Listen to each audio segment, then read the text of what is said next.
Hari ini, aku Neng Ritasari akan mengulas manufacture di industri otomotif tentang proses pembuatan tie rods mobil ya. Aku bahas secara menarik, informatif, detail setiap prosesnya, dan sudut yang berbeda. Dan menambah wawasan bagi kalian semua. Kakak, tapi subscribe, like dulunya. Yuk, langsung kita mulai aja. Proses awalnya pekerja yang tengah memasukkan potenggen-potenggen baja padat atau yang sering disebut bilit ke dalam tungku pemanas yang menyala terang. Di dalam tungku ini, material baja yang umumnya menggunakan jenis baja karbon menengah seperti EIC 1045 atau S45C dipanaskan hingga mencapai suhu operasional antara 1100 derajat Celcius hingga 1250 derajat Celcius agar menjadi lunak atau plastis. Pekerja dengan cekatan menggunakan tongkat besi panjang sebagai alat bantu untuk membalik posisi baja di dalam tungku sebelum akhirnya memindahkannya ke pipa luncur yang menjadi jalur distribusi utama menuju mesin penempa. Proses transformasi dimulai menggunakan mesin drop hammer atau power hammer yang memiliki kekuatan ratusan ton di sini. Material menempa secara estafet melalui 4 tahapan. Pertama, offsetting untuk mengumpulkan volume material di area kepala. Kedua, drawing atau elongating untuk membentuk panjang tangkai. Ketiga, forming menggunakan cetakan dies khusus untuk menciptakan bentuk tie rod. Dan terakhir, trimming untuk membuang sisa material berlebih atau flash di bagian tepi. Setiap tahap dilakukan dengan koordinasi yang presisi antar pekerja untuk memastikan setiap tie rod memiliki bentuk dasar yang sempurna sebelum suhunya menurun setelah bentuk dasar tercipta. Setelah bentuk dasar terbentuk, komponen tie rod yang telah dingin dari tahap penempaan harus dibersihkan dari kerak oksida atau scale hasil pemanasan. Proses ini dilakukan dengan menggunakan mesin shot blasting. Di dalam spesifikasi mesin ini, terdapat drum besar yang berputar di mana komponen dimasukkan ke dalamnya. Mesin kemudian menyemprotkan butiran logam abrasif dengan tekanan sangat tinggi ke seluruh permukaan komponen. Kegunaan utama dari proses ini adalah untuk memastikan permukaan logam benar bersih dan bebas dari kotoran. Setelah itu, tie rodsnya dikeluarkan dari mesin dan hasilnya sudah bisa terlihat. Bersihkan ya.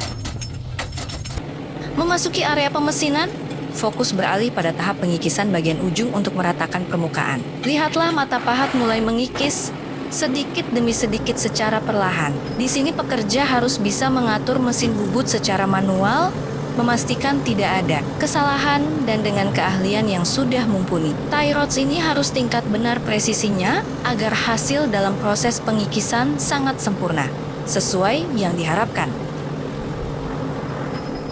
Tahap ini dilanjutkan dengan proses pengeboran lubang utama pada bagian kepala atau housing. Yang dilakukan pekerja adalah mencekam benda kerja pada kepala cak mesin, memastikan posisi benda kerja tepat berada di titik pusat atau center. Saat melakukan proses facing atau pengikisan rata pada permukaan ujung mata bor bekerja, membentuk lubang sesuai spesifikasi dengan menekan ke arah tie rod. Ditambah ada cairan pendingin atau coolant yang disemprotkan ke arah tie rod dan mata bor terus-menerus supaya tidak panas saat melubangi, juga tidak cepat aus. Berikutnya, pemboran lubang bagian kepala tie rod atau yang secara teknis disebut sebagai tie rod eye atau tie rod end housing. Dalam proses pembubutan manual ini, digunakan alat bantu berupa self-centering cak cekam rahang 3. Penggunaan penjepit ini sangat krusial fungsinya agar benda kerja terjepit dengan sangat kuat dan presisi pada titik pusat. Sehingga saat mata bor bekerja,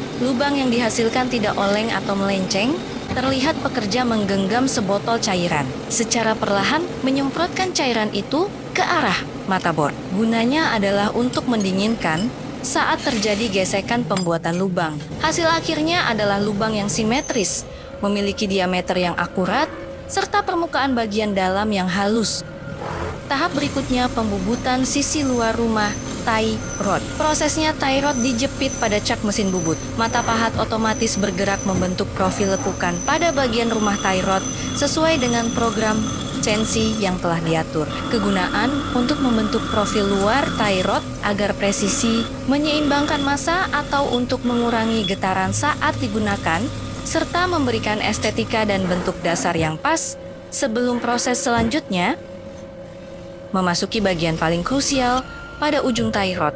Mesin CNC mulai menunjukkan keunggulannya. Mesin melakukan pengikisan ujung atau facing bagian luar dan langsung bagian dalam untuk menyamakan permukaan dan membentuk diameter dasar dengan sangat rapi. Lalu, sistem tool changer otomatis pada mesin kemudian berputar untuk mengganti mata pahat dengan boring bar guna menghaluskan diameter lubang bagian dalam. Tak berhenti di situ, mesin kembali mengganti mata pahat secara otomatis ke mata pahat khusus ulir yang panjang bisa masuk lebih dalam, yang kemudian bergerak maju mundur membentuk alur drat baut dengan presisi tingkat tinggi yang sudah diprogram. Mata pahatnya sangat tajam sekali ya.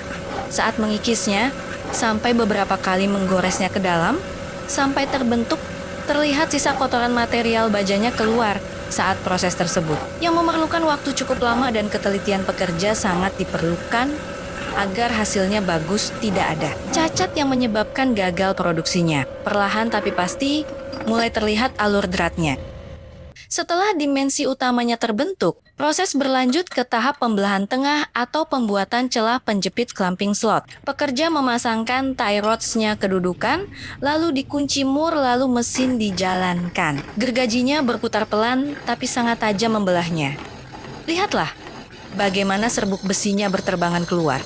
Dengan menggunakan mesin milling yang dilengkapi dengan slitting saw, sebuah gergaji berbentuk cakram tipis logam dibelah secara presisi. Celah ini memiliki fungsi vital, yakni memungkinkan ujung tie rod untuk menyempit dan mencengkeram kuat ketika baut pengikat dikencangkan.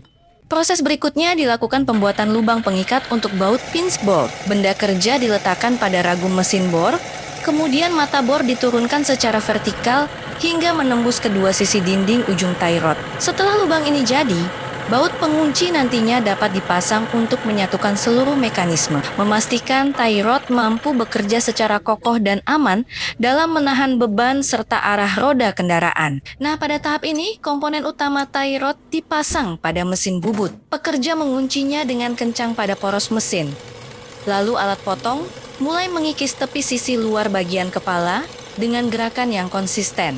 Tujuan utama dari tahap ini adalah menciptakan penampang yang sempurna untuk dudukan dust cover atau karet penutup. Dibutuhkan keahlian teknis yang mendalam bagi seorang operator untuk mengendalikan kecepatan potong agar tidak merusak material logam, serta kesabaran yang luar biasa saat melakukan pengukuran berulang kali demi menjaga toleransi dimensi yang sangat ketat. Setelah komponen siap, pekerja memasukkan joint ball, bola sendi, atau stud ball yang berfungsi sebagai titik artikulasi atau poros pergerakan, agar gerakan di dalam rumah tie rod tetap lancar, tahan terhadap keausan, serta terhindar dari karat. Pekerja mengoleskan pelumas atau gemuk grease secara merata dan manual pada seluruh permukaan joint ball. Setelah itu, keperakitan. Rangkaian di dalam tie rods dilengkapi dengan komponen pegas atau spring dan ditutup pelat atau cover plate. Pekerja memukul tutup tersebut menggunakan palu agar masuk ke dalam dudukan. Untuk memastikan posisi penutup menempel kuat, lalu pekerja menggunakan mesin arbor press alat penekan untuk menekan penutup tersebut. Selanjutnya, untuk memastikan bagian penutup terkunci rapat secara permanen, kini menggunakan mesin press hidrolik yang dioperasikan dengan cara diinjak. Hasilnya tutup rapat dan rapi. Sebagai tahapan pamungkas, pekerja memasang karet penutup debu 2 boot sebagai pelindung vital terhadap kontaminasi eksternal seperti debu, air, atau lumpur. Pekerja menggunakan alat bantu cetakan besi khusus dan memukulnya dengan palu untuk memastikan karet terpasang sangat rapat dan kedap. Proses diakhiri dengan pemasangan mur dan baut pengunci pada batang stud. Ketelatenan pekerja dalam melakukan finishing ini membuktikan keahlian detail mereka yang sangat tinggi. Melalui kesabaran dan pemeriksaan mendalam pada tahap akhir ini, setiap unit tie rod dipastikan siap untuk menempuh ribuan kilometer di berbagai medan jalan dengan performa yang maksimal dan tingkat keamanan yang terjamin.